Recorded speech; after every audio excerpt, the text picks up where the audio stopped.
تعود إليكم حصة آية وتفسير معي أنا الطالبة رحاب جلال، وآياتنا نهار اليوم تقول: وإذا قيل لهم لا تفسدوا في الأرض قالوا إنما نحن مصلحون ألا إنهم هم المفسدون ولكن لا يشعرون وإذا قيل لهم آمنوا كما آمن الناس قالوا أنؤمن كما آمن السفهاء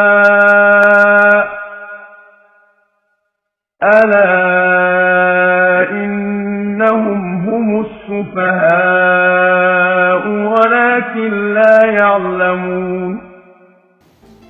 وتفسير هذه الآية يقول: وإذا نصحوا ليكفوا عن الفساد في الأرض بالكفر والمعاصي وإفشاء أسرار المؤمنين، وهذا يتركنا دائما للتأمل في أفعالنا، فأحيانا نفعل الصواب ونظن الخطأ، وأحيانا نفعل الخطأ ونظن الصواب، فاللهم اجعلنا دائما نفعل الصواب.